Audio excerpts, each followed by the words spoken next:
La siguiente es una producción de Cecilia García Valenti, Servicios Publicitarios. ¿Cómo les va? Gracias por acompañarme en un nuevo especial. Hoy, Hechos en Democracia.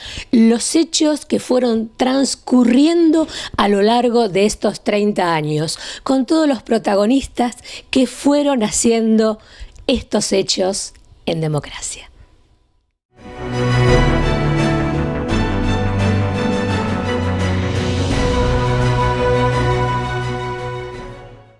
Acompañan este programa doctora Inés Bertero, vicepresidente Cámara de Diputados de la provincia de Santa Fe, Sindicato Industria de la Carne; doctor Héctor Caballero, Partido del Progreso Social, Sindicato de Peluqueros; doctor Diego Giuliano, concejal, Sindicato Argentino de Docentes Particulares, Consejo Municipal Villa Constitución; Juan Nucci, Sindicato Trabajadores Judiciales de la provincia de Santa Fe, Sindicato de Garayistas; Oscar Daniele, Asociación Personal Legislativo; Marcelo Barros, Sindicato de Mecánicos y Afines del Transporte Automotor Seccional Rosario; Asociación Médica República Argentina; Ernesto Cepeda, Asociación Magisterio de Enseñanzas Técnicas; Miguel Roldán, Asociación Personal Universidad Nacional de Rosario; Unión Trabajadores Industria del Calzado de la República Argentina;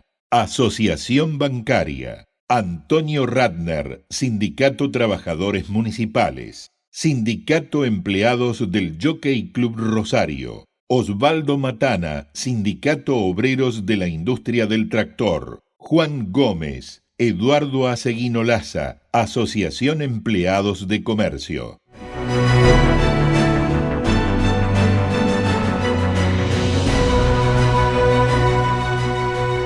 Alfonsín, Crisis, Conadep, Surruí, Cara Pintada, Maradona, Pollos de Mazorí, Plan Austral, El Campo, La Tablaz, Menem, Caballo, Muerte de Alfonsín, Privatización, Embajada de Israel, Corrupción, Manzano, Corte Suprema, Inundación, Gatillo Fácil, Clarín, María Julia, Cristina, Caso Carrasco, Pacto de Olivo, Kirchner, Tráfico de Armas, Reelección, Dualde, Cabezas, Chabrán, De la Rúa, Alianza, María Soledad, 19 y 20 de diciembre, Rodríguez A, Huerta, Lavagna, Muerte de Kirchner, Zaffaroni, Montoneros, Aumento de tarifas.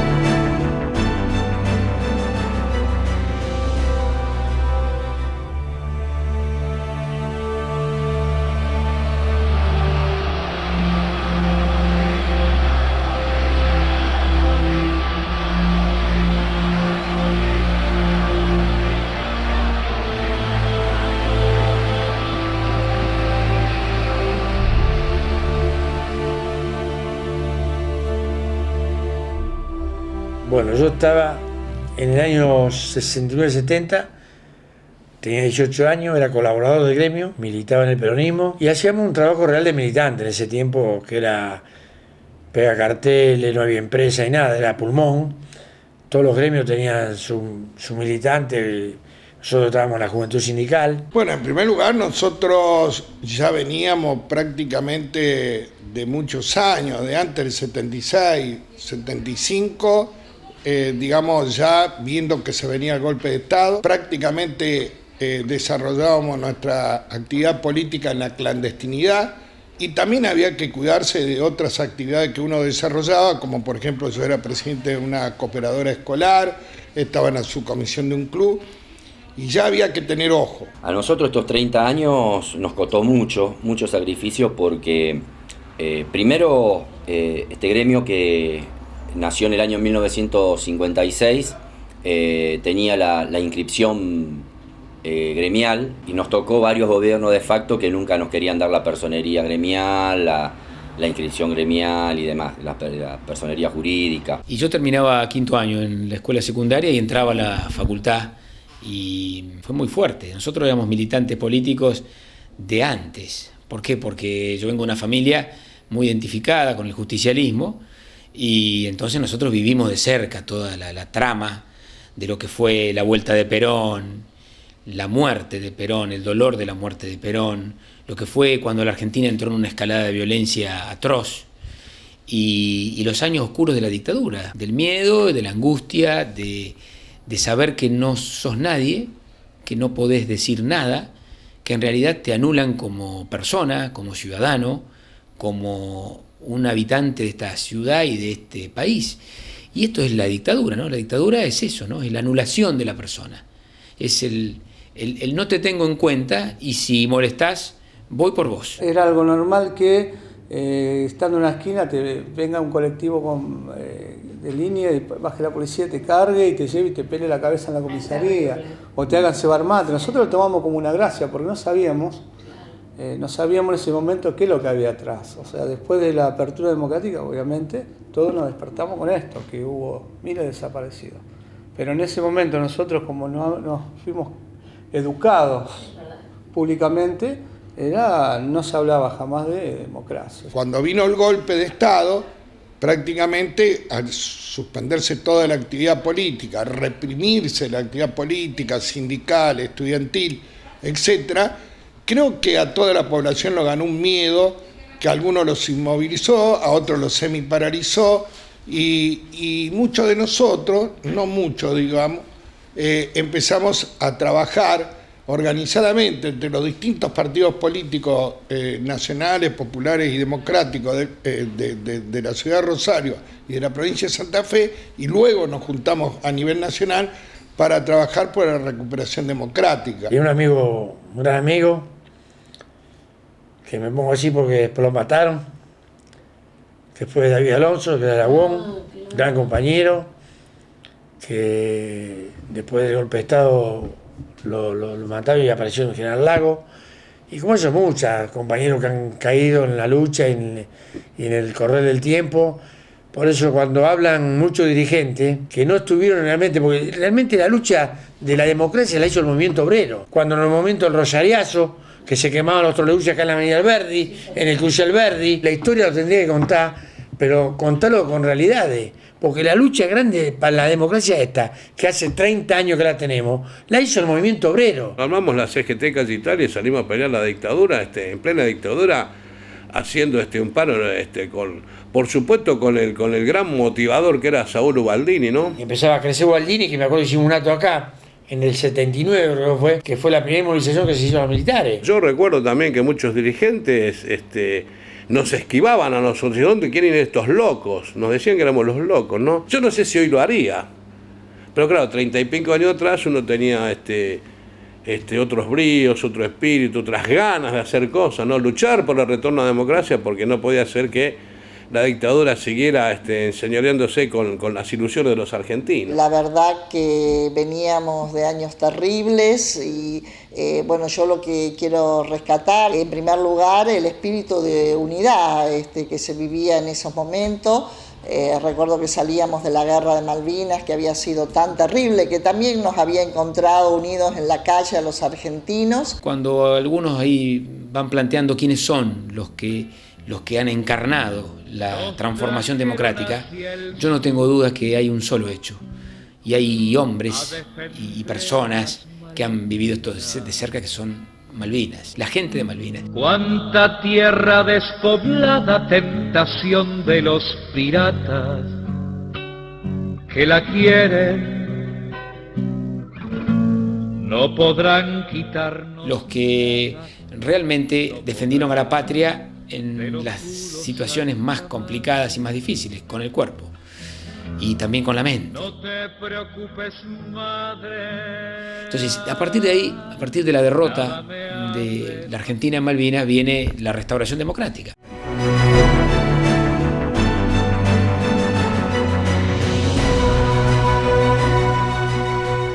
La recuperación de la democracia como institución en sí también nos trae el recuerdo de la gran oratoria. Terminábamos de un proceso represivo, fascista, de comunicados, y era el despertar de esa democracia, de esa oratoria que nos llevaba a otro nivel. Esa unidad y esa participación del pueblo garantizaron que se pudiera, incluso ante hechos tan difíciles como lo de Semana Santa, y el juicio a las juntas también se pudieran superar. Nosotros en ese momento ya empezaba uno a militar en la política, en lo gremial, teníamos, a pesar de que no teníamos un proceso anterior de democracia, ya la incorporamos automáticamente. Entonces muchos de los jóvenes ya estábamos en esa participación democrática. Y me parece que sea a 30 años de distancia, el voto joven, no, el voto el primer voto del ciudadano argentino fue el que inclinó la balanza en favor de Alfonsín, me parece, ¿no? Yo venía de los principios de los 70 militando en el peronismo universitario y por supuesto uno como peronista apoyó la fórmula Luder-Vittel y ese 30 de octubre yo recuerdo, nosotros los trabajadores judiciales nos hacían trabajar el día de las elecciones llevando urnas. Yo me acuerdo que estuve con las urnas hasta las 11 de la noche en el Correo Central y después, por supuesto ahí desde los colectivos sabíamos el resultado y crucé todo el centro caminando, yo vivía en 9 de Julio y España en esa época, todo el centro caminando mientras los radicales festejaban. Habíamos acuñado esta frase a algunos peronistas, le pedíamos al general desde el cielo que remara, pero era muy difícil, ¿no? Y realmente el fenómeno de Alfonsín fue una cosa extraordinaria. Insisto, me parece que el voto joven, el primer voto fue el que consiguió que Alfonsín fuera presidente de la República. En el barrio donde yo vivía había una vecinal y todo el barrio estuvo festejando, hasta los vecinos que nunca se hablaban y se bailó hasta altas horas y se festejaba. Era una derrota que no tenía mal sabor, porque implicaba la restauración de la democracia. Lo importante era que uno tenía la posibilidad de decir un montón de cuestiones y hacer un montón de cuestiones, esto desde el punto de vista gremial, que antes no lo teníamos permitido. Con el venir de la democracia logramos ese paso importante que no lo querían dar los gobiernos de facto. Hoy cada organización tiene su código de descuento, es automático el descuento a los trabajadores de los servicios, de la obra social o de la afiliación simple a su sindicato, y nosotros en esa época teníamos que recorrer sector por sector de trabajo para que se pagara la cuota sindical. Y fue una experiencia muy importante porque lo primero que se valoriza es recuperar las paritarias, que ese fue el hecho más importante como valor gremial en ese momento. Los políticos, la democracia, las dificultades que después uno va tomando conciencia y los años, rememoramos los 30 años y lo difícil que es sostenerla la democracia y darle esa participación y principalmente esa concientización que tiene que tener la gente y la sociedad. No bastan las buenas ideas, hay que garantizarle al pueblo argentino que no vamos a fracasar y la única forma de no fracasar es si logramos concretar una democracia con poder en la Argentina. Y el poder a la democracia se la da el pueblo. Y el pueblo unido, sin distinciones entre peronistas y antiperonistas, radicales o antirradicales, hará su tarea para defender los derechos de todos. Alfonsín creo que fue el más grande vocero de ese tiempo. Fue el vocero del tiempo, el que pudo además ser el presidente de la República y vivir la restauración. Nos iluminó en el sentido de que nos abrió la palabra democracia. O sea, fui criado en la época donde no existía esa palabra. Algo de que siempre le vamos a estar agradecidos, pese a que de algunos intentos que se han reiterado últimamente de deslucir, digamos, o opacar lo importante que fue en aquel momento la decisión de enjuiciar a la Junta. Esto ha sido único en el mundo, ningún país pudo en ese momento, con la fortaleza que aún tenía el partido militar, poder sentar a los jefes de las fuerzas y juzgarlos por los crímenes de lesa humanidad. Realmente en esto vamos a estar históricamente agradecidos a lo que fue el accionar, la decisión de Raúl Alfonsín y de quienes integraron la CONADEP.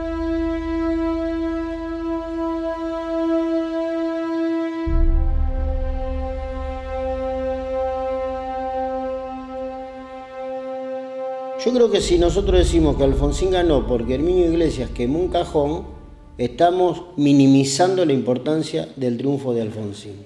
O al revés, vamos a decir que el peronismo estaba para acceder al poder y culpa de esa actitud de un dirigente perdió. Yo creo que ni una cosa ni la otra. Primero fue una imagen que hoy la verdad no la verías en ningún acto político por la evolución democrática que hemos tenido todos.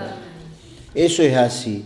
Pero fundamentalmente yo creo que ganó porque Alfonsín era el mejor candidato que tenía la sociedad en ese momento. El peronismo ya había perdido las elecciones con su Estado, con su propuesta, no solo con el candidato, sino con lo que le ofrecía ese movimiento desarticulado a una sociedad que quería salir de una noche tan oscura como fue la dictadura. Nosotros los peronistas tenemos esa desgracia, a veces hacemos así y votamos al peronismo, ¿no? Eso digo, hacemos así porque más de una vez hemos tragado algunos sapos, como decimos en política, y hemos tenido que votar a algunos candidatos que realmente no estuvieron nunca a la altura de las circunstancias. El candidato referencial nacional del peronismo no emocionaba, absolutamente no traccionaba la cantidad de votos que el peronismo tenía, porque si vos te acordás, en los dos actos de la Avenida 9 de Julio, primero lo hizo el radicalismo y después lo hizo el peronismo, sí. El peronismo tenía 4 cuadras más de gente, que después no se expresó en los votos.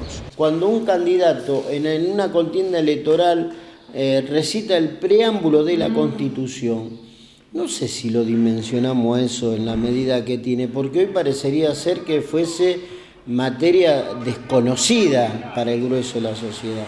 Y si alguien distraído al costado de camino cuando nos ve marchar, nos pregunta cómo juntos, hacia dónde marchan, por qué luchan, tenemos que contestarle con las palabras del preámbulo,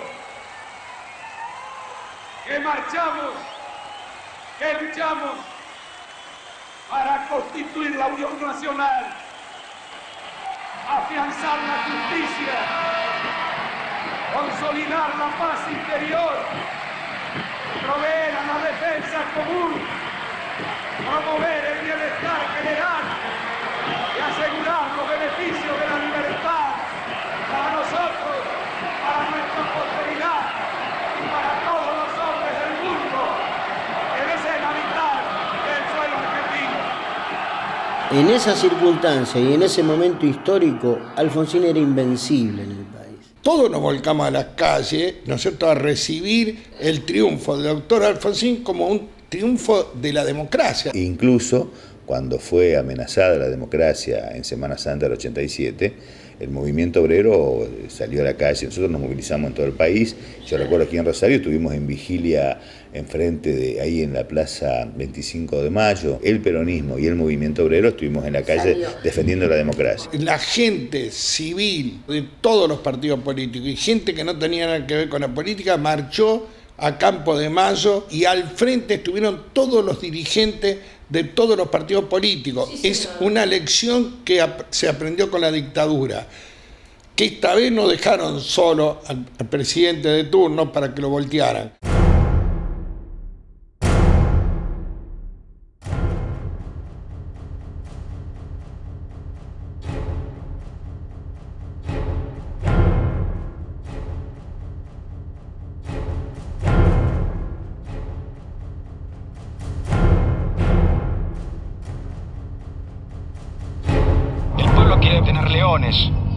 En los cuarteles, no políticos. Había una reminiscencia de que se podía tomar el poder por vía antidemocrática, de un lado y de otro lado. Cada pintada fue una manifestación interna del ejército que equivocaron el método. A mis camaradas, jefes, oficiales y suboficiales del ejército argentino. La Operación Dignidad, cuyo comando asumo desde esta escuela de infantería, es una respuesta a la continua agresión al ejército argentino por parte de quienes buscan una condena jurídica y moral de carácter histórico para las Fuerzas Armadas. Un profundo dolor por el escarnio y oprobio a que es sometida la institución y un profundo amor hacia nuestros camaradas nos impulsan a decir basta. Basta a la entrega de quienes combatieron en una guerra justa y necesaria para asegurar la continuidad histórica de la nación. Estas son las razones de esta actitud. Por eso estamos hoy de pie y decimos basta. ¡Viva el ejército argentino! ¡Gracias a Dios! ¡Viva la patria! La casa está en orden y no hay sangre. en la Argentina. Si algún mérito estamos festejando los 30 años de democracia, es de que hoy estamos seguros que un presidente civil le transmite la banda presidencial a otro presidente civil, que las posibilidades de golpe de Estado, ya sea militar, cívico-militar o por la vía insurreccional, por la vía armada de grupos civiles, es prácticamente imposible en la Argentina, donde se consolidó con 30 años de democracia.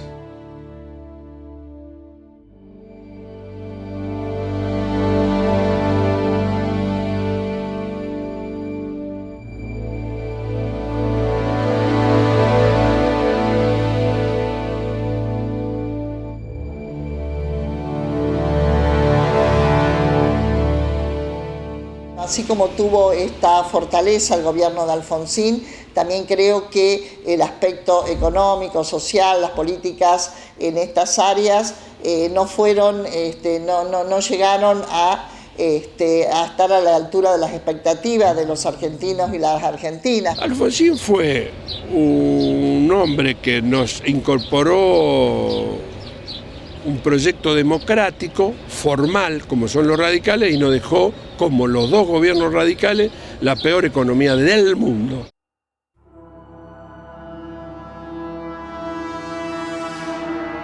Empezó en primera etapa de Alfonsín atacando al movimiento obrero. En el año 1984, cuando se produce la normalización sindical, lógicamente ese destape de haber estado tanto tiempo bajo esta opresión de no poder expresar lo que los trabajadores sentíamos, hizo que haya una gran aparición de gente que quería participar. Y ellos querían introducirse, meterse dentro del movimiento obrero de los gremios. Lo que pasa es que el movimiento obrero, mayoritariamente peronista, siempre usó la justicia social para la gente, y la gente lo votaba.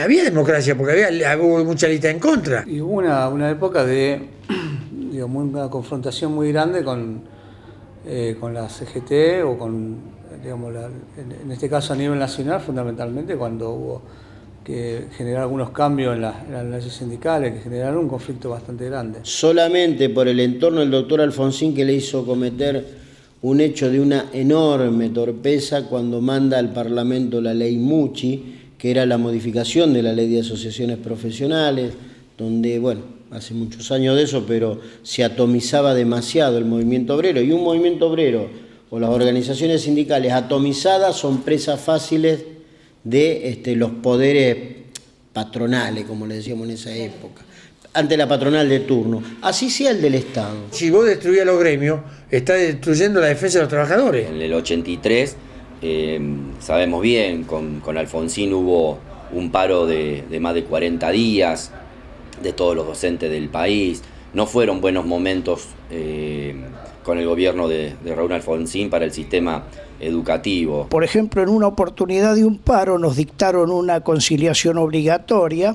En la época del doctor Alfonsín nosotros tuvimos 185 días de paros en demanda de que nos aplicaran un escalafón que, si bien lo había firmado el gobierno anterior, nosotros entendíamos que nos correspondía. Finalmente, fruto de la imposibilidad de avanzar con los problemas económicos, de la deuda externa, de la posibilidad de los paros, de no poder avanzar en un acuerdo también a nivel sindical con los distintos sindicatos, con la CGT. El gobierno radical, en el capricho, en vez de buscar que los gremios lo ayuden a consensuar, a mejorar el país, a mejorar al movimiento obrero, fue atacar al movimiento obrero. Y no hay peor cosa que lo ataquen al movimiento obrero, porque es donde se une. Fueron paros producto de una democracia incipiente, en donde todos los sectores postergados durante muchísimo tiempo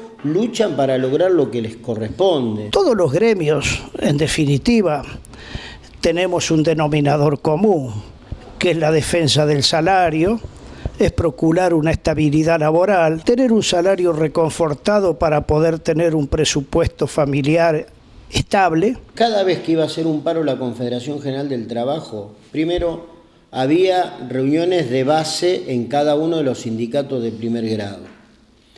Había reuniones de las federaciones y después había reunión de consejo directivo. Después de esta reunión se le avisaba al gobierno que dentro de 10 días se paraba el país. Hubo actores gremiales que estaba muy politizado y que, bueno, causaron, digamos, cierta desestabilización al gobierno, en ese caso de Alfonsín. Esa es la famosa sesión donde Lorenzo Pepe fue el informante de la oposición y en donde el peronismo logra revertir la situación y sostener la ley de asociaciones profesionales que rige la vida actual de los sindicatos.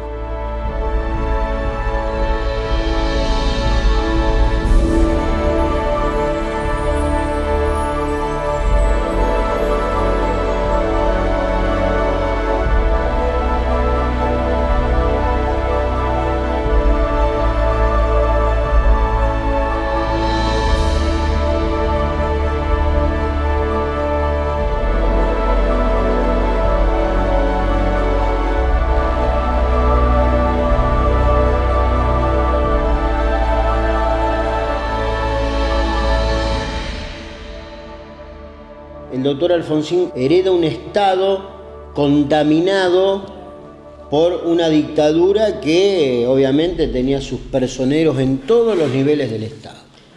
Entonces eso cuesta muchísimo trabajo erradicarlo. La democracia no se la restaura de un día para el otro. Es un proceso de restauración. Hay que ir curando las heridas, hay que ir superando las injusticias, hay que ir trayendo claridad donde había oscuridad. Todavía la dictadura tenía unos coletazos que es difícil dimensionarlas desde el lugar que estamos viviendo hoy. Muchos vemos ahora cómo se rasgan las vestiduras en el tema de la lucha por los derechos humanos, cosa que está bien llevarla adelante, pero el que sentó en los banquillos a todos los militares fue Alfonsín. La democracia es el único sistema. No hay otro sistema posible que la democracia. El doctor Alfonsín pagó el costo político de ser el primer gobierno después de la salida de una dictadura. Y yo creo que dio lugar justamente a una década terrible como fue la del 90, ¿no? Que nosotros, los trabajadores, recordamos como aniquilamiento de derechos casi tan grande como la dictadura. Los 90 tienen todas ese sabor, te diría, amargo, de la no concreción de proyectos en los cuales creíamos profundamente. Creíamos en la revolución productiva, creíamos en que era por ahí, en que venía un tiempo de justicia social muy profunda. Porque en la Argentina, si tenemos problemas es por la falta de justicia social.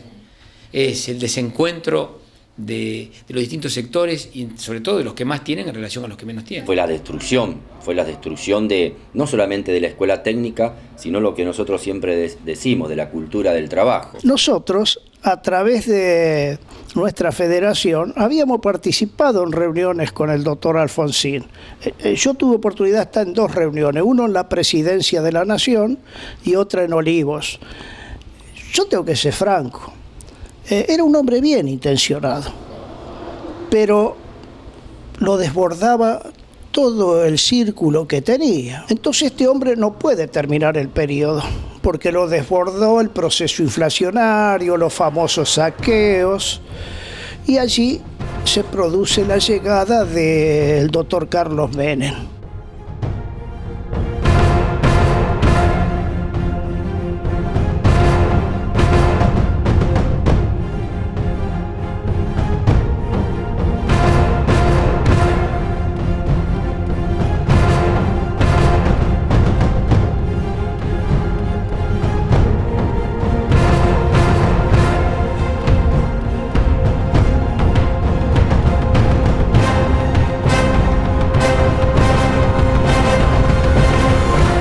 Fue una estabilización de la situación económica argentina en la primera etapa de la globalización, cuando el dólar dominaba absolutamente las relaciones estratégicas, no las relaciones nacionales, las relaciones estratégicas.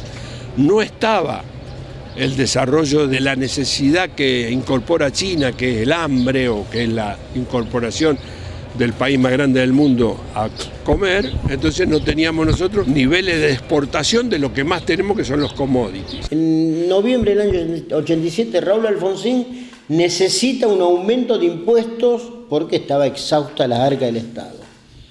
Cafiero, que había ganado la gobernación de Buenos Aires y pasaba a ser el dirigente más importante del peronismo, como sabía lo que era gestionar, fue uno de los ministros del primer gobierno de Perón, él sabe lo que es gestionar, ¿qué le dice? Si bien con condiciones, lo habilitaba al doctor Alfonsín al aumento de impuestos. Carlos Menem se negó totalmente. Bueno, lo que pasa es que Menem fue muy inteligente. Menem no lo enfrentó a los sindicatos. Menem lo hizo aliado de él. Los registros de la historia y de ese momento hablan de un Menem rebelde, representativo de la gente, que nadie quiere aumentos nunca. Y ahí me parece que le saca la diferencia a Carlos Menem y logra, para mi gusto, una histórica, donde él solo y quienes confiaban en él le ganan a todas las estructuras políticas del peronismo. En particular, yo recuerdo que en las internas para la candidatura 89 yo milité para Antonio Cafiero, que pierde con Menem, pero por supuesto ante el triunfo de Menem todos nos encolumnamos, había ganado legítimamente una interna. Lo que sucede es que en Santa Fe hubo algo que pasó, porque iba a ser Bernet, José María Bernet iba a ser el acompañante de Cafiero. Después Dios sabrá qué sucedió, que Cafiero lo cambia por José Manuel de la Sota. En ese momento se estaba discutiendo la candidatura a nivel nacional, si Bernet integraba la lista con Cafiero. Cuando se da que Bernet no logra articular, ser el vice de Cafiero, a mí me avisan esa misma noche, cuando salen de una reunión de la casa de Cafiero en La Plata, que el vice iba a ser de la Sota, que era la reorganización de los renovadores. Claro. Esto era así. Y ahí Santa Fe empieza a tener problemas para el acompañamiento, porque su hombre no estaba. Así todo, nosotros nos mantuvimos en la estrategia, que no estoy arrepentido para nada de acompañarlo a Antonio Cafiero, pero bueno, después pasó lo que pasó, llevábamos la gente a votar y lo votaban a Menem, no lo votaban a Cafiero. Y en esta provincia todos, el gobernador, los ministros, todos estuvieron sacando alguna excepción, con Cafiero, y el único que representé el esfuerzo de estar con Carlos Menem fui yo. Y tuvimos un éxito por Carlos Menem, que era un hombre que había caminado y conocía el peronismo hasta en sus entrañas. Eso, ¿qué le dio a Carlos Menem? Una enorme potencialidad, una legitimidad política como muy pocos tuvieron, muy pocos, porque no era solamente ganarle una elección al adversario, era ganar una elección interna del nivel que él estaba ganando. Y bueno, y después pasó lo que pasó. Puedo escuchar hablar de Menem, todo el mundo hace cualquier tipo de artilugio como para rechazarlo, pero en los años 89, 88, 89, cuando gana la interna Cafiero, y después ya cuando es candidato, yo recuerdo cuando se cierra antes del 14 de mayo del 89, con el Menem Móvil empezó la caravana, no sé, a las 8 de la mañana, terminó a las 3, 4 de la mañana en Villa Gobernador Galvez. Yo ya era candidato a concejal en ese tiempo, así que tuve la suerte de estar en el Menem Móvil. Yo no lo niego a Menem, no lo niego. Cuando vos tenés un poder político importante, debés tener cuidado en las acciones de la estructura del Estado. Y a veces cuando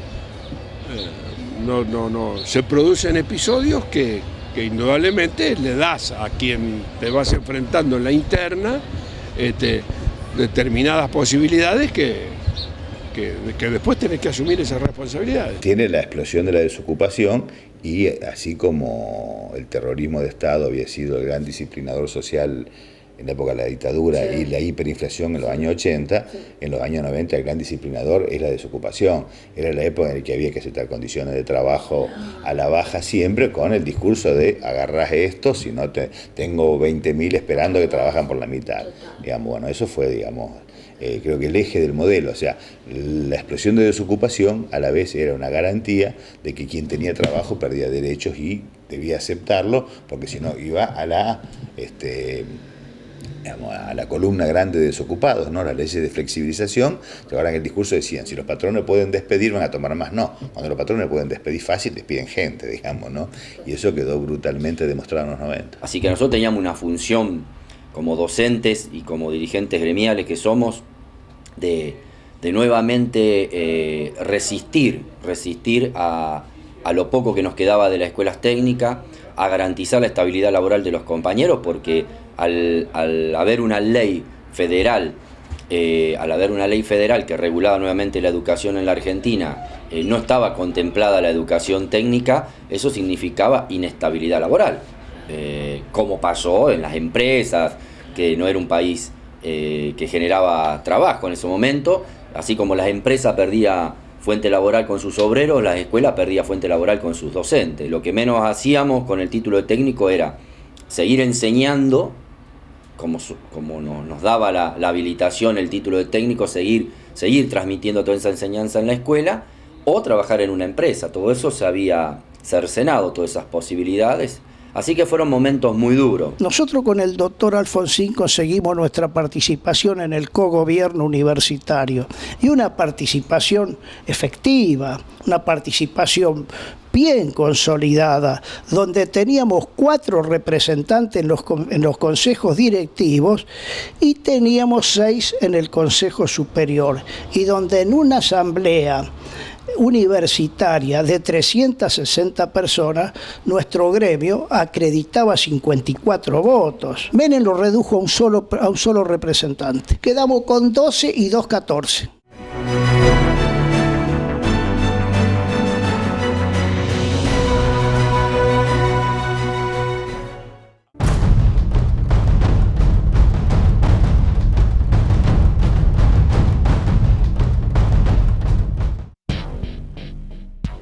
Yo lo conocía mucho más a Rico porque había sido oficial de colegio militar, y al coronel Zeledín lo conocía, lo habré visto algunas veces, pero era una figura muy importante para todos nosotros.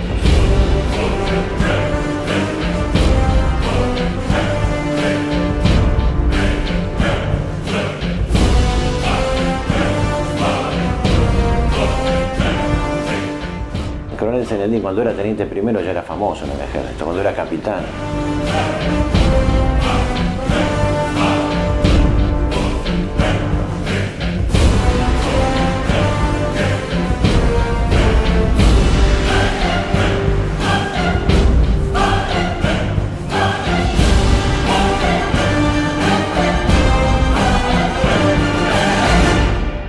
La única persona que podía encabezar todo el sector nuestro era Zeledín. Entonces van a verlo y el coronel dice, bueno, pero yo quiero una carta de Rico de subordinación. Entonces se la pedí yo a Rico, y Rico mandó una carta donde se le subordinó al coronel y se le mandó al coronel a Panamá. Y ahí el coronel decide entonces venir. Y bueno, y ahí se prepara lo que sería el tercer levantamiento, que se llamó después Villa Martelli. Lo recibimos al coronel Zeledín, entramos, es muy parecido al primero, y entramos a la escuela de infantería. La única diferencia es que el coronel sí sale de la escuela de infantería y va hasta Villa Martelli, al borde de la General Paz. Y el coronel para ahí, porque él no quería dar un golpe de Estado. Ahí lo que el coronel planteaba era la unidad del ejército, más allá de su persona. Él decía que él venía a unir el ejército, que él no estaba tomando un partido, pero él venía a encabezar este grupo, pero para llegar a un acuerdo con el otro sector para lograr la unidad del ejército. Y que para eso estaba dispuesto él a irse. Tanto es así que Menem le ofrece ser jefe de Estado Mayor en un momento. Y él dice que no, porque no puede ser jefe de Estado Mayor un militar que sea rebelado, porque es un mal ejemplo para sus subalternos. Por eso te digo que el coronel tiene una personalidad muy especial. Venía el general Cáceres, con la brigada blindada desde Magdalena otra vez, uno de los escuadrones se pasa para adentro, del capitán Carbone, entra y da vuelta y apunta para afuera. Por lo tanto había que hacer una negociación indudablemente con el coronel, porque si el coronel hubiera querido seguir, hubiera podido seguir. Y el coronel decide no, parar ahí y darle el mando al general Cáceres. Y le entrega el mando al general Cáceres, siendo jefe de Estado Mayor el general Caridi. Bueno, el general Cáceres asume la conducción y el compromiso que toma era, bueno, terminar con la persecución con el sector Cara Pintada, buscar la unidad del ejército, reincorporar a la Escuela Superior de Guerra a los que se habían ido y la Escuela Superior Técnica, y por supuesto el coronel tenía que ir detenido. Pero un grupo grande de generales no estaba de acuerdo con el general Cáceres y se lo manifiestan en el Campo de Mayo. El general Cáceres vuelve y fallece. Cuando se produce el ataque del cuartel de La Tablada, que fue violento y sangriento, nada que ver con lo que pasaba con nosotros, o cuando nosotros tomamos un cuartel, entraron al grito de viva Rico, viva Zeledín. Lo que pasa es que le salió mal y no pudieron salir de dentro del cuartel. Pero la idea era hacer eso, con posterioridad irse echarnos la culpa a nosotros y movilizar a la ciudadanía con un nuevo golpe, intento de golpe de los carapintados. Finalmente muere el general Cáceres después de todos estos hechos, como les conté, y empieza la persecución. Y bueno, el coronel saca una declaración por el incumplimiento de Menem y la persecución que había y lo sancionan. Y lo mandan primero a La Pampa y después a San Martín de los Andes. Y el coronel deja la directiva de que hay que volver a sublevarse porque iba a haber una purga tremenda sobre el sector y además porque habían traicionado todo lo que se había acordado para el país. Yo, por un lado, tenía una misión militar, que era la toma del Estado Mayor General del Ejército, y por otro lado, era secretario general del Consejo Superior del coronel. Entonces, yo viajé a San Martín de los Andes y a través de una carta, pues no pude entrar, le mandé a decir al coronel que todo el mundo sabía que nos íbamos a sublevar, porque todo el mundo sabía que iba a haber una sublevación más.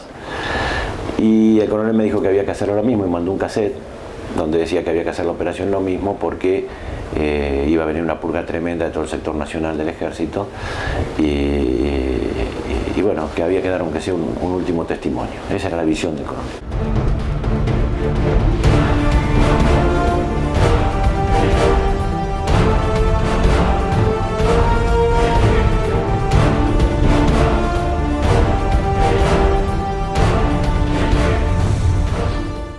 Se decidió lanzar la operación, el coronel estando en San Martín, lo único que yo le pedí al coronel entonces es que él saliera del penal, del regimiento 4 que estaba detenido.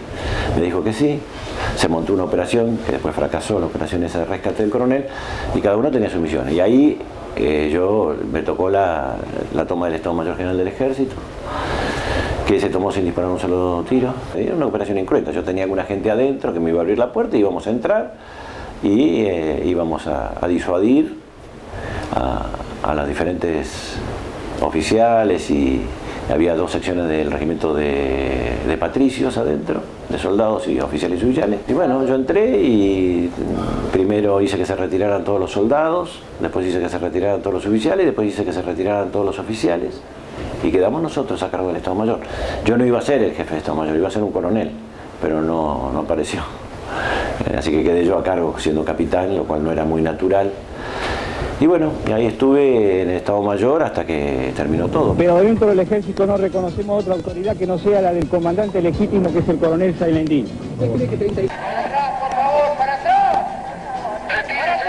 Yo creo que cuando él se dio cuenta el grado de represión de los leales hacia nosotros, él no pensó que iba a ser así.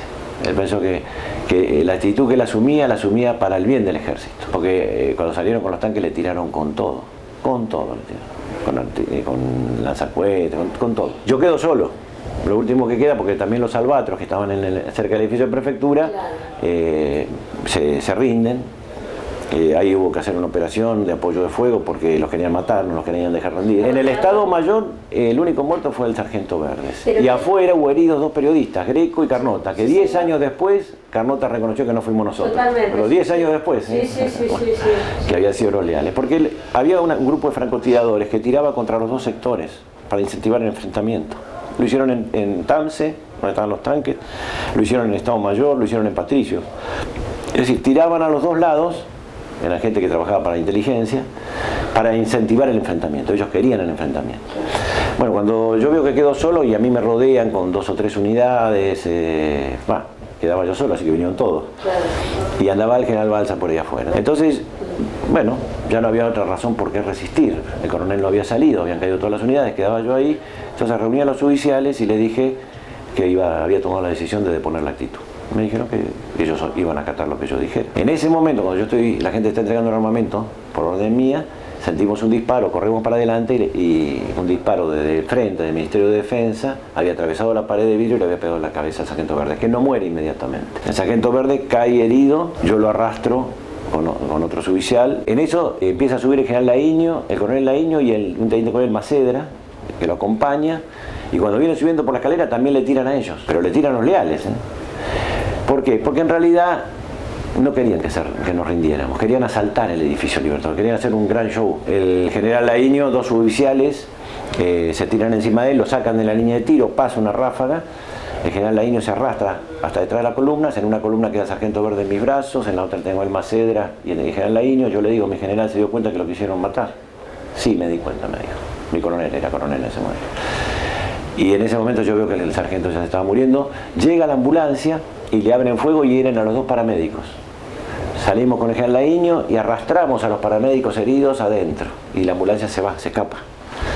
Después se jactó el general Balsa de que él tiró personalmente, para que nadie se escapara en la ambulancia. Cuando antes había declarado que nadie podía entrar y salir del Estado Mayor porque estaba rodeado. En ese momento el sargento Verde se agravó mucho. Ya no venía ambulancia porque habían herido a los paramédicos. Bueno, yo hice rezar un Padre Nuestro y murió en mis brazos. Nosotros lo entendimos como un testimonio, porque así lo veía el coronel y por eso nosotros lo seguíamos a él. Y esa es la gran diferencia que hacemos entre Rico y Zeneldín. Los grandes valores morales y espirituales de coronel Zeneldín no son comparables en otros. Entonces él infundía un espíritu más allá de cualquier derrota. Y entonces él buscaba lo trascendente. Y lo trascendente que era, nosotros hicimos todo lo que pudimos para lograr la unidad del ejército y para que este país tenga un proyecto de nación. Y lo hicimos confiando en políticos que nos traicionaron. Y lo hicimos confiando en militares que nos traicionaron. Y ahora se ven las consecuencias. Ahora muchos de los que nos reprimieron a nosotros están presos. Y realmente no le hace bien a una nación. Las naciones en un momento tienen que trazar una línea. Tienen que decir, hasta acá se llega, con el pasado, con la historia. Porque si no, no se crece.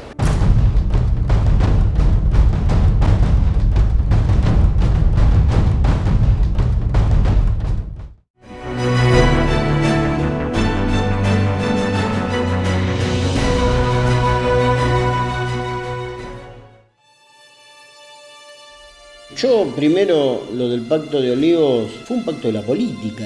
En realidad fue un acuerdo basado en la desconfianza, que es otro de los males que muchas veces nos aquejan, desconfiamos. Como un sector político desconfiaba del otro, entonces hicieron un pacto en donde dijeron vamos a votar todos juntos porque si no yo no te creo que vos vas a votar lo que yo quiero, ni vos crees que yo voy a votar lo que vos querés.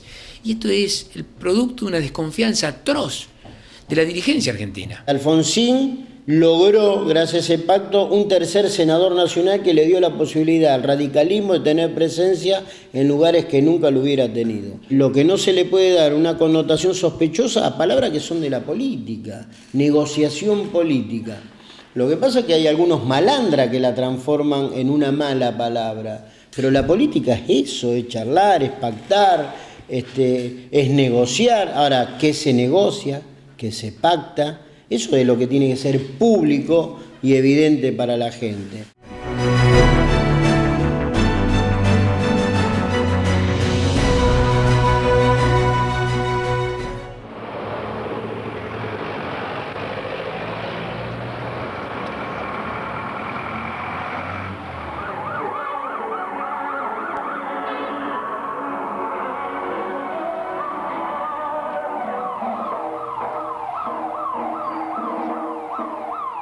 De asumir por segunda vez la presidencia de la Nación, voy a regresar aquí a Rosario y a este canal.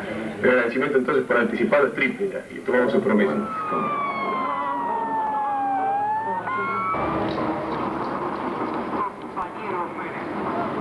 De casi 6 años después, que intenta volver, ¿cómo encuentra esta ciudad y cómo lo encuentra esta ciudad a Carlos Pérez? Bueno, yo la encuentro a Rosario como una ciudad pujante, como una ciudad que crece en el marco de un crecimiento generalizado de la provincia de Santa Fe. Yo que tuve la oportunidad de ser candidato y acompañarlo en las caravanas que hicieron acá en Rosario, era una cosa espectacular la adhesión de la gente, ¿no?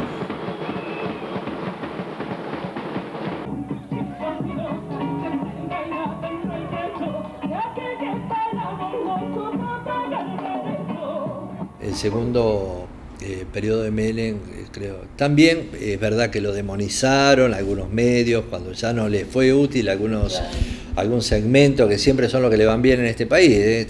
Le vaya bien al país o le vaya mal, a ellos siempre le va bien. Lo demonizaron y bueno, terminó como terminó. Creo que se equivocó en el último tramo de su presidencia. Para nosotros fue una defraudación total. Sumado a que cuando asume como ministro de Economía el doctor Cavallo, bueno, allí toda la La virulencia del gobierno de Carlos Menem se volcó sobre el personal estatal, cuando se hace la famosa reforma del Estado, donde fuimos perjudicados con una quita del 13% de los salarios, donde nos sacaron cuestiones tradicionales que nos había costado mucho sacrificio conseguir. Nosotros habíamos conseguido que al fallecer el titular del cargo, automáticamente quedaba para poder entrar el familiar directo, o sea, la esposa o el hijo. Lo sacó porque dijo que era un privilegio. Nos sacó días de vacaciones, que la habíamos conseguido legítimamente. Nos sacó adicionales, que estaban perfectamente tipificados en los escalafones que teníamos en esos momentos. Nosotros acompañamos a Menem hasta que ganó cuando ganó el 95. Hasta ahí lo acompañamos. Después, en el tiempo, Menem ya era abiertamente lo que hacía, perjudicaba el trabajo, y nosotros tenemos que defender la fuente de trabajo, y estamos para defenderla. Las privatizaciones de las empresas del Estado, que fueron vistas como causa de todo este déficit del Estado, se llevaron adelante, y del resultado de esa venta, nunca se supo ni que no nos quedó nada en concreto. Mientras nosotros resistíamos a las políticas privatizadoras, en el año 95 prácticamente lo plebiscitaron a Carlos Menem. Entonces era una lucha muy dura, es decir, porque vos decías, yo estoy defendiendo los intereses de mis trabajadores, que pareciera ser que no son parecidos a los de la sociedad. No es casual que los primeros piquetes aparezcan en Tartagal y Cutralcó, que fueron los dos grandes cementerios laborales que genera la privatización de YPF. Como en esa época también se sostenía que la economía definía el protagonismo de cada uno, al no tener, digamos, valor económico, estos compañeros y compañeras quedaron excluidos, sin futuro, sin educación para los hijos, sin salud. Y los primeros piquetes fueron decir, somos personas, queremos que nos escuchen, y salieron a cortar ruta, inclusive con muchos mártires, ¿no? Él mismo lo reconoce. Si yo hubiera dicho todo lo que iba a hacer, no me hubiera votado la gente, porque en verdad hay que reconocerlo. Menem propugna una cosa, es decir, propone una cosa, y después cuando es presidente hace otras cosas distintas, cosa que en el peronismo hemos cuestionado mucho, ¿no? Si bien adherimos a muchas de sus políticas, dentro del peronismo también había rechazo a algún tipo de acuerdo con algunos sectores que históricamente estuvieron enfrentados con el peronismo. Es decir, la alianza con algunos sectores de derecha a muchos peronistas nos hizo mal, ¿no? Las escuelas técnicas pasaron a ser escuelas medias, no preparaban nada. Nosotros, con gran esfuerzo y tratando de meter cosas, lográbamos disfrazar a lo que era el taller para que los chicos siguieran pasando por el taller. Quizás hasta a veces cometíamos el error de mentirles, son mentiras piadosas, es decir, es obligatorio pasar por el taller, no era obligatorio. Pero nosotros le decíamos desde la escuela que era obligatorio ir a contraturno un rato a taller. Un rato, ya no era cumplir con la carga horaria que siempre tenían que tener.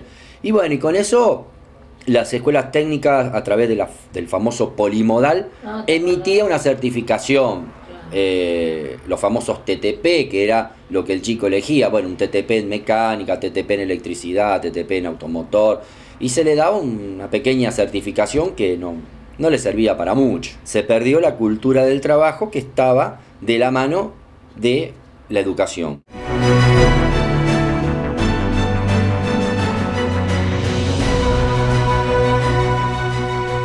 ¿Cuáles son las inquietudes que le plantea la gente en estas caminatas que usted realiza? Fundamentalmente trabajo, lucha contra la corrupción, el problema de los jubilados y la educación. Hemos venido para crear un espacio que nos vuelva a juntar. Nos volvemos a unir argentinos de distintas tradiciones, los que venimos del peronismo, como radicales, como independientes, como sin partidos, como hombres de izquierda, sacerdotes. Nos juntamos en el Frente Grande y decimos, la Argentina puede.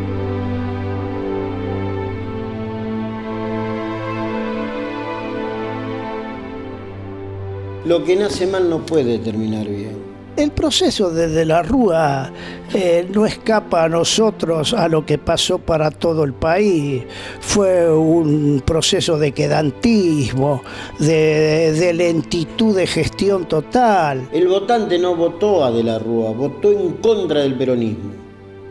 Y cuando se vota una opción solamente en contra de algo, insume algunos riesgos. En ese momento sí, lo que primó fue, ante la intención del presidente de ese momento de volver a insistir con una reelección, hubo, creo que nos unió más el espanto por ahí, por evitar eso, ir en contra de esa posibilidad, que afianzar una coalición de gobierno basada en pautas y en proyectos y en programas. No los juntó una idea, un proyecto, 2 o 3 puntos en común, los juntó a todos ganarle al peronismo.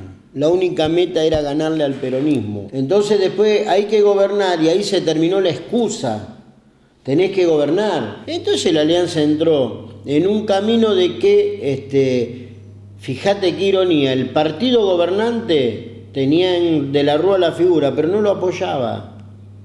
Porque se presuponía que el Chacho Álvarez tenía más predicamento que de la Rúa. Entonces empezaron las luchas intestinas. En la crisis del 2001 estuvo claro el agotamiento programático de los dos grandes partidos. Por eso, ya desde antes, desde el 95, la ciudadanía comenzó a depositar su confianza y a ver con entusiasmo la posibilidad de una salida hacia un gobierno de centro-izquierda. Por eso la composición del FREPASO en su momento, donde el Partido Socialista también nos integramos y trabajamos en común sobre un proyecto de gobierno, pero no tuvimos la fuerza suficiente como para que en el seno de la alianza esto se pudiera reflejar, y esto llevó a la renuncia del propio vicepresidente. Yo creo que lo que vio Álvarez es que creyó que preservaba su figura a la debacle de ese gobierno. También creo, porque es un hombre inteligente, que no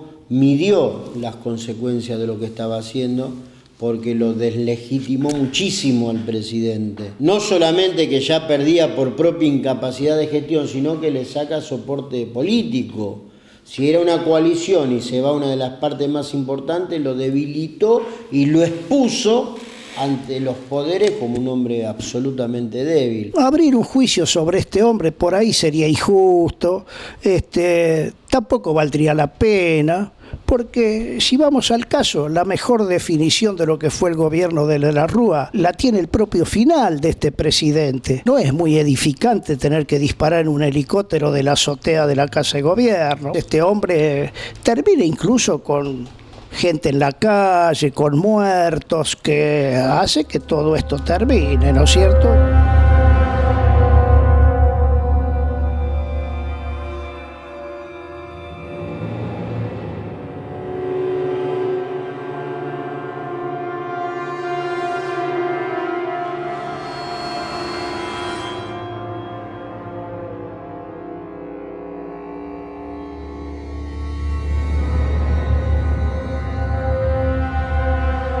Es imprescindible que esto lleve a reflexionar respecto a que la ciudadanía no puede depositar su voto en liderazgos ocasionales o que van surgiendo como renovaciones que no son tales. En primer lugar, anuncio que el Estado argentino suspenderá el pago de la deuda externa.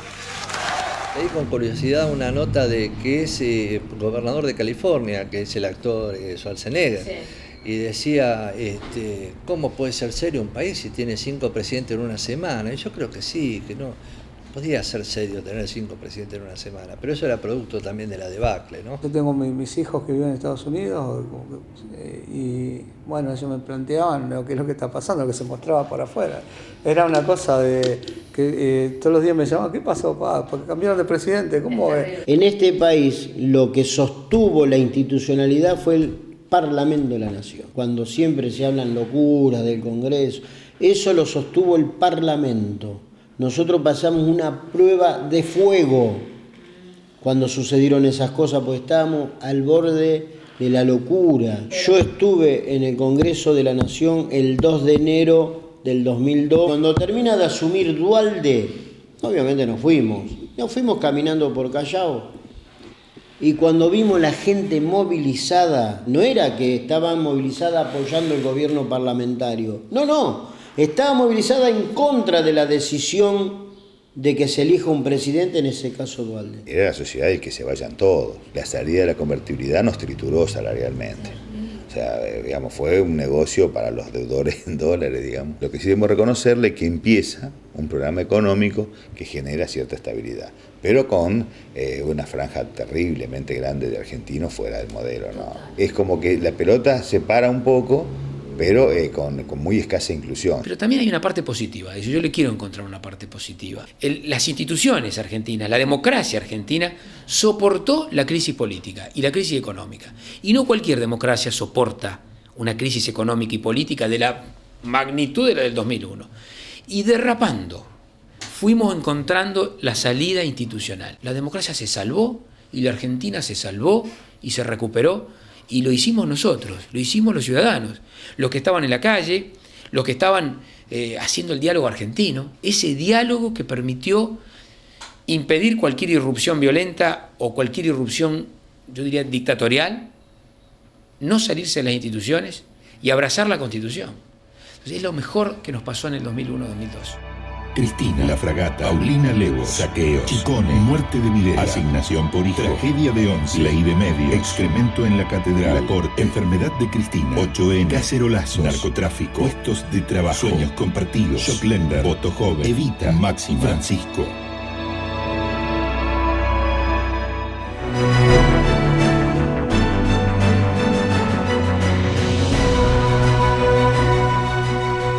Tenemos lamentablemente funcionarios, no podemos decir todos, que son votados en las plataformas de los políticos de los distintos partidos, pero que el corrupto es el hombre, no es el gobierno. Decimos el gobierno corrupto, no, son los hombres, los funcionarios que corrompen las instituciones, y al estar instalada institucionalmente la corrupción por funcionarios corruptos es lo que nos está pasando. No podemos decir todos. Los hombres en la vida nos manejamos por intereses y por deseos. Cuando los intereses son y los deseos son el poder y el dinero, vas a destruir la democracia, vas a destruir un pueblo, destruir la sociedad, destruir la familia, destruir la persona. Yo en el 83 fui secretario gremial y desde ese entonces veíamos que había un margen de profesionales que quedaban fuera de alcance. Es decir, nosotros dialogábamos con los ministros, porque la representatividad de la Asociación Médica, aunque sea de Rosario, es innegable, o a través de la Federación Médica nos sentábamos, discutíamos, hablábamos, pero no a nivel de paritaria como lo hacemos ahora. ¿Qué pasó? Había un grupo de gente que representábamos, pero que legalmente no teníamos los instrumentos. Se intentó en un primer momento transformar la Asociación Médica en sindicato, pero teníamos los autónomos. Hay gente que vive solo de la boleta, vive solo de la prestación médica en su consultorio, quedaban afuera. Bueno, el doctor Federico en Avellaneda logró crear un sindicato al que fuimos a ver, que se llamó ADEMA, que era la Asociación de Médicos de Avellaneda, paralelo a la Asociación Médica de Avellaneda. Cuando fuimos a investigar qué pasó, ellos hicieron el sindicato, después afiliaron a todos, porque una vez que uno tiene sindicato, los afiliados lo elige uno, así que no había problema. Entonces fuimos a ver cómo era, intentamos repetirlo acá, y en ese interín ADEMA se transformó en ANRA, porque pretendía hacer la obra social sindical, como había una libertad de elección de obra social, teniendo una obra social sindical, y ellos lo veían también como una salida laboral, como acá se pretendió ser gerenciar la Asociación Médica. Ellos pretendían tener una obra social, ser atendidos por los médicos mismos del sindicato, digamos, una cosa así. Bueno, nosotros cuando vimos que se llamó ANRA, porque le dijeron que no podía ser reducido, tenía que ser más universal, Asociación de Médicos de la República Argentina, volvimos a ir y vimos la posibilidad de que poder tener un sindicato, porque a nosotros nos costaba mucho trabajo. Entonces, me acuerdo yo que afiliamos 50 médicos y nos afiliamos al ANRA. Esos 50 se reprodujeron en forma importante y bueno, llegamos a tener un número tan importante, cerca de los 1000 afiliados en aquel momento, y se pidió que se cree una seccional. Se consolidó en el 1999, el 3 de diciembre, y así fue. Así nos iniciamos. Primero, ya en ese momento, el secretario gremial de la Asociación Médica de Rosario, que era el doctor Lorato, fuimos junto con él los delegados normalizadores, empezamos las primeras elecciones y bueno, y así ya se concretó el sindicato como tal, que nos dio la independencia económica, porque en ese entonces éramos, vamos a hacer el término, mantenidos por la Asociación Médica, es decir, los costos estaban a cargo de ellos, nos prestaba todo el servicio, y en el 2007 tuvimos el débito de los médicos provinciales, y eso nos ayudó a tener una autonomía económica que nos posibilitó también tener este local. Es decir, y bueno, y lo que más intentamos después, nos dieron la personalidad gremial por la 920 y acá ya estamos en toda la paritaria provincial.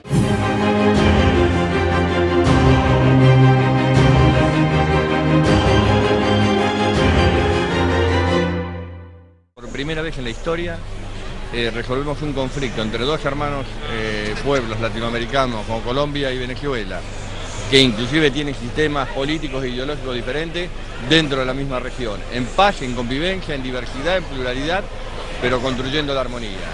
Medidas como la asignación universal por hijo, una de las medidas más dignas y más justas de los últimos 50 años de justicia social, para conseguir y consolidar la recuperación de todos los argentinos, para consolidar el desendeudamiento.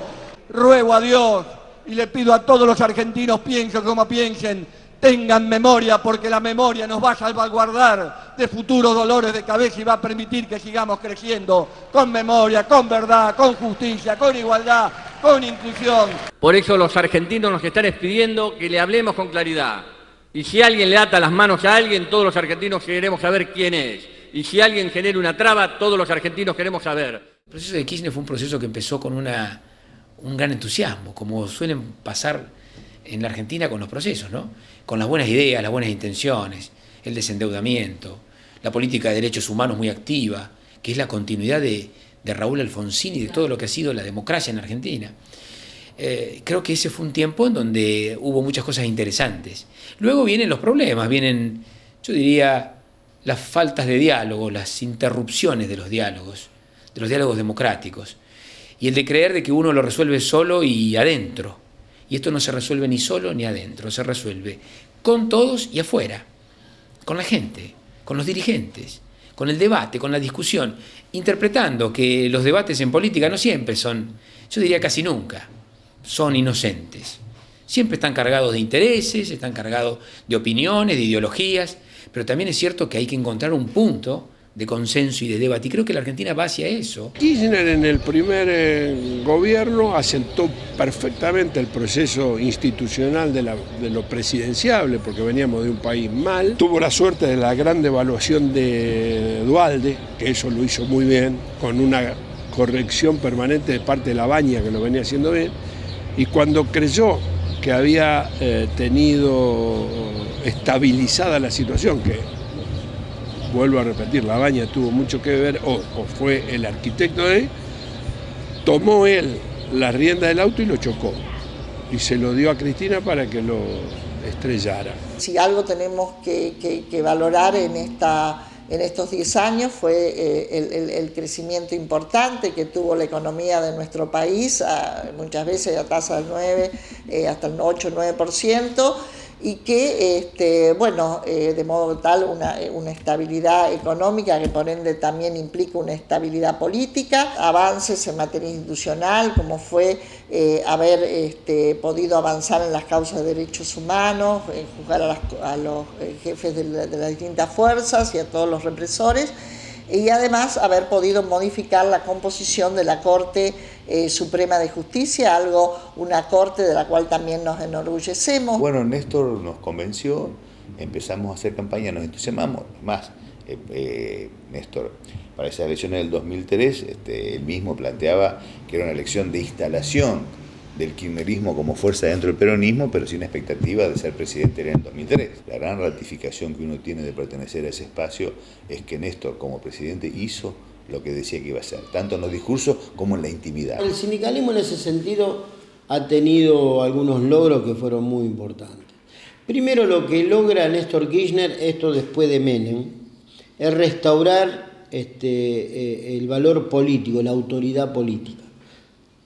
Néstor Kirchner restaura la presidencia, el valor del presidente que se había perdido. Creo que en función de las organizaciones sindicales lo más importante es, obviamente, cuando nosotros, logramos instalar la institución paritaria como un elemento de negociación salarial y de situaciones de trabajo de todos los gremios. Se percibió que a partir del primer trimestre del 2002 para adelante empezó a crecer la Argentina, porque dejó de adoptar créditos internacionales y después sucedió algo que fue muy importante, que fue el alto valor de los commodities para las exportaciones. Fueron obteniendo un valor que le generaron recursos al país, que el gobierno en ese momento tomó la decisión de que esos recursos sirvan para movilizar el mercado interno. Es una decisión política, se puede compartir o no,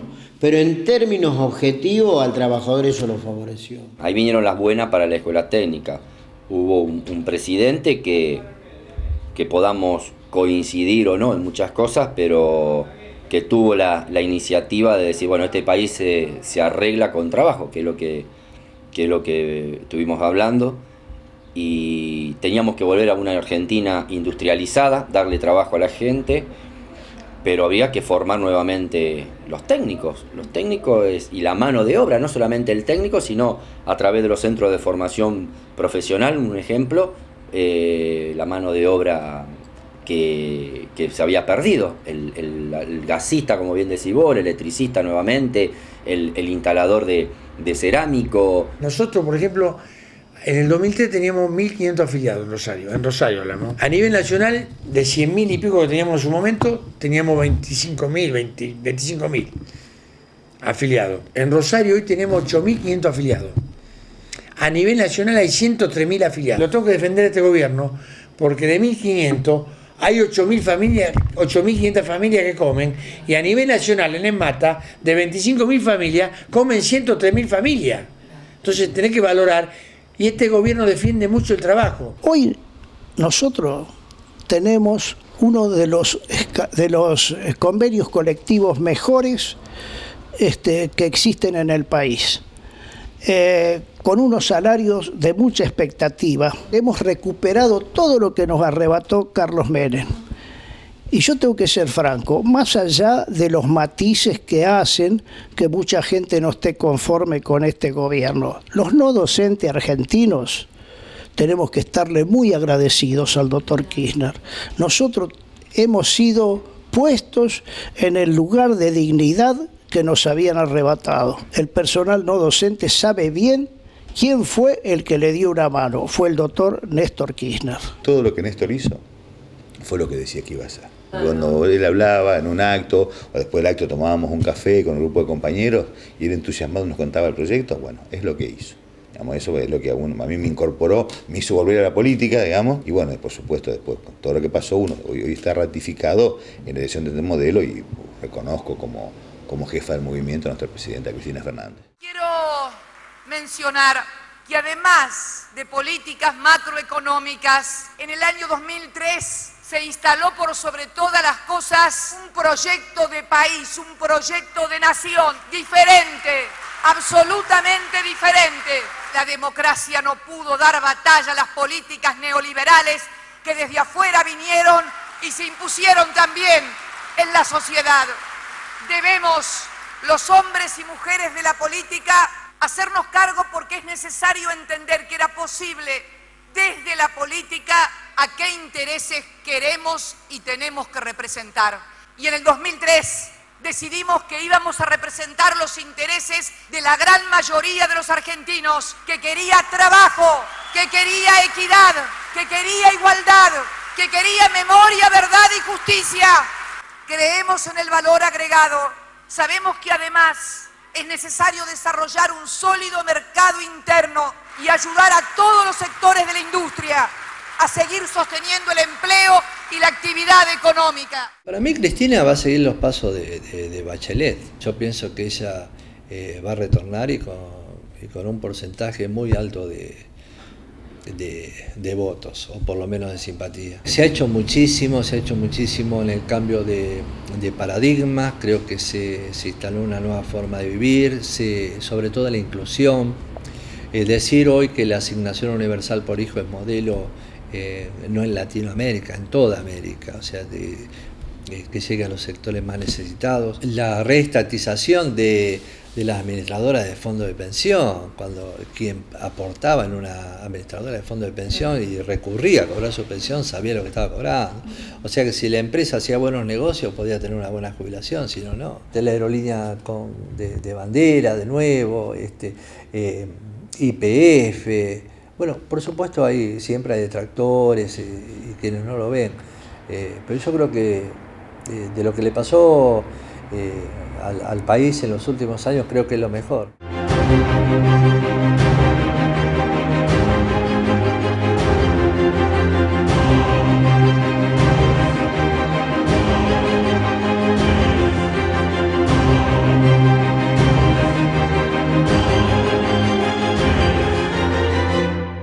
Además de la figura pública, como persona era muy querible Néstor. Y o sea, uno tenía ese contacto no tan frecuente, pero de muchas veces hablar con él, y a veces, qué sé yo, hasta terminaba hablando de fútbol, ¿no? Los dos éramos de Racing, ¿no? Yo creo que lo que está haciendo Cristina es un sacrificio enorme. Porque yo creo que el jefe del proyecto era Néstor. Pero yo creo que Cristina, con el dolor y con la soledad de que la pérdida de su compañero y ese militante, tuvo que asumir este país en el que todavía las corporaciones son muy fuertes, o sea, siguen amenazando la democracia permanentemente, o sea, todo lo que ha pasado, digamos, 4 años para aplicar una ley con mayoría absoluta como fue la ley de medios, demuestran que los poderes reales a veces sobrepasan a los poderes de la democracia. A mí me gustó mucho mi etapa de concejal porque aprendimos a convivir. Aprendimos a respetarnos. Asume el intendente Caballero con 4 concejales. Sobre 38 concejales tenía 4 caballeros. ¿Cómo hacía, por más que uno fuera un signo partidario distinto, cómo hacías vos como para no fallarle a la gente? Porque en definitiva la gente lo votó a Caballero como intendente cuando renunció Sandizaga. Entonces con 4 concejales había que amalgamar los planteos del departamento ejecutivo con las necesidades del Consejo en cuanto a que cada uno defienda su posición política. Pero nunca nosotros hicimos a Caballero, y yo dije jamás lo voy a hacer, voltearle, como se dice en política, algún proyecto importante que tuviera que ver el beneficio hacia la ciudad. Y vos sabés que yo fui criticado dentro de mi partido por eso. Los necios no entendían que cuando vos tomabas una decisión de apoyar, de acompañar las ideas del intendente plasmado en ordenanza, está beneficiando al rosarino. Vos sos prosocialista, no, yo soy peronista hasta el día que me muera. Lo que pasa es que uno no tiene que ser necio y hay que acompañar las obras que benefician a la ciudad. Y en definitiva, hay que también tenerle respeto a la gente que lo había votado a Caballero como intendente. Yo estuve de presidente de consejo con Caballero y estuve con presidente de consejo con Wiener. Con Caballero estuve muchísimas veces al frente del departamento ejecutivo. No por eso yo me iba a ser socialista, ni Caballero va a dejar de ser socialista. Yo voy a ser peronista hasta el día que me muera, peronista de Perón y de Evita, para que no haya confusiones. Pero realmente había que enaltecer la función porque fíjate lo que se daba, ¿no? Caballero se iba de la intendencia, me dejaba a mí como presidente del consejo, y yo me iba del consejo y dejaba al concejal José Santos Leiva, fallecido hace un tiempo ya, que era radical a cargo del consejo, ¿no? Fíjate si no funcionaban los mecanismos de democracia. Ya llegamos al final de este programa en estos Hechos en Democracia. Espero que le haya gustado y esperemos seguir reconstruyendo y seguir armando este único sistema que es la democracia. Gracias por todo. Hasta cualquier momento.